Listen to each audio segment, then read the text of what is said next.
잘할 수 있는 것과 하고 싶은 걸 어떤 것을 선택해야 될까요? 잘할 수 있는 거를 선택해야겠죠. 하고 싶은 것과 잘할 수 있는 게 그렇게 차이가 날까요? 제 생각에는 예를 들어서 정말 하고 싶었던 일이 있다고 생각해볼게요. 예를 들어서 게임이었어요. 여러분이 세상에 제일 좋아하는 게임을 하다가 너무너무 재밌어서 이것만 하고 살고 싶다라는 생각이 들었는데, 그래서 누가 그걸 프로로서 시켜준 거죠. 프로 게이머가 되라. 이제 하루에 14시간씩 게임을 하세요. 그리고 쉬는 시간에는 이 게임에서 어떻게 이길지를 계속 고민해 오세요 라고 했더니, 처음에 6개월은 재밌었는데 1년, 2년이 지나면 어때요? 재미가 없죠. 세상에 아무리 좋아하는 일도 2년, 3년 시키면 재미가 없어요. 솔직히 너무 재미없어요. 너무 재미없어서 그때는 뭐가 재밌냐면은, 내가 2년, 3년 했더니 쏟아부은 노력만큼 뭔가 앞서 나가고 내가 잘하고 있다는 느낌을 받을 때, 남들이 칭찬을 받을 때, 내가 기여하고 있다는 것을 눈으로 볼 때, 막 진도가 나갈 때, 진취감이 있을 때, 진척감이 있을 때, 그럴 때 재미가 있죠. 그러니까 다시 말씀드리지만, 아무리 좋아하는 일도 너무 많이 해야 되면 어차피 재미가 없고, 아무리 재미없는 일도 자기가 잘하기 시작하면 재미가 있어져요. 그죠? 그래서 달라지는 겁니다. 자기가 좋아하는 양이 있고 자기가 잘하는 양이 있는데, 예를 들어서 어릴 땐 이러겠죠. 나는 영어를 엄청 좋아하는데 잘하진 못하지만 수학은 싫어하지만 엄청 잘해. 뭘 해야 되느냐. 하지만 세월 지나보면 뭔가 좋아했던 것은 큰 의미가, 좋아하는 느낌과 달라지는 거죠. 내가 잘하는 것이 점점 더 좋아지고 고마워져요. 예를 들어서 나는 기타 치는 걸 좋아하지만 하기 싫은데 쓰레기를 치우러 맨날 나갔어요. 근데 맨날 쓰레기를 치우고 있다 보니까 쓰레기도 잘 치우고, 그랬더니 쓰레기 치운 거에 대해서 상도 받고 월급도 계속 올라가서 그 돈으로 딸도 키우고 와이프한테 선물도 주고 집을 사기 위해서 돈도 모으고, 그 쓰레기 치우는 일이, 내가 잘하는 그 일이 너무 고맙고 즐거운 거예요. 이 일이 아직까지 있어서 내 몸이 건강해서 이 일을 할 수 있다는 게 너무 감사하다, 너무 즐겁다라는 생각이 들기 시작해요. 그래서 잘할 수 있는 일을 되도록 하다 보면은 그게 대단히 짜증나는 일이 아니면 즐거운 일이 될 수도 있어요. 여러분이 어떤 상황이 있는지에 따라서 좀 얘기가 다른 것 같아요. 한편으로는 거꾸로 이렇게도 얘기할 수 있어요.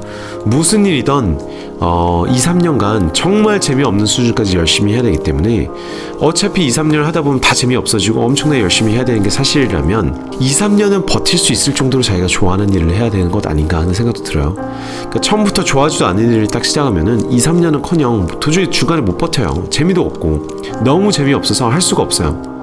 자기가 정말 좋아하는 일을 시작해도 2, 3년 후면 그 열정이 다 사라져 버리니까, 다른 걸로 채워지니까, 성취감으로 채워지니까, 기왕이면 좋아하는 걸 해라. 그래야 2, 3년이라도 버틴다 라는 생각도 드네요.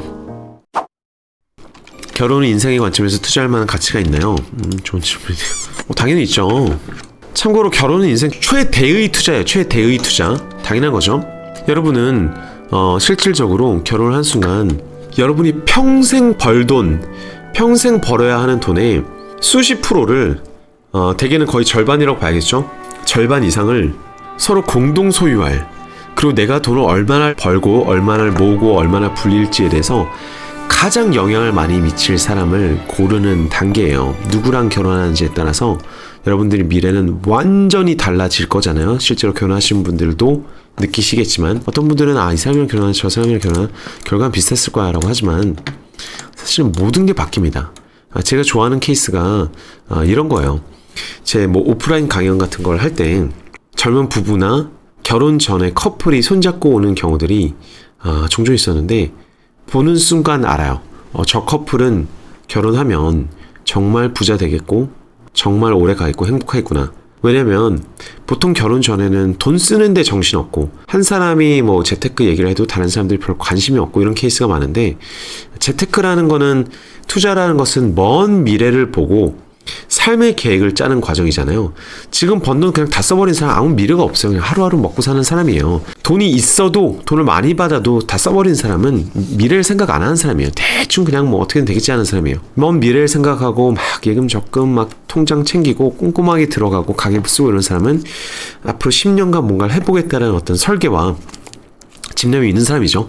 그걸 하다가도 중간에 포기하기도 하고 좌절하기도 하고 그것 때문에 쪼잔해지기도 하고 여러 케이스가 있겠지만 투자에 대한 생각을 하고 있는 사람들은 되게 롱텀 생각하는 사람이란 말이에요. 부부가 둘 다 혹은 커플이 둘 다 그렇게 롱텀으로 보면서 서로 그에 대한 대화를 나누면은 그 머나먼 투자 지평 혹은 시간의 지평 속에서 서로 나눌 수 있는 얘기가 너무 많아요. 1년 후에는 이렇게, 3년 후에는 이렇게, 지금 급전으로 땡겨온 이 돈은 나중에 이렇게 여기 쓰려고 했던 돈인데, 돈이란 게 삶에 있어서 자원이고 행복을 만들어낼 수 있는 농사짓는 땅이고 비료이고, 그 안에서 모든 과실이 다 거기서 나오잖아요. 돈을 어떻게 관리하느냐에 대해서 미래의 열매들이 맺힌단 말이죠.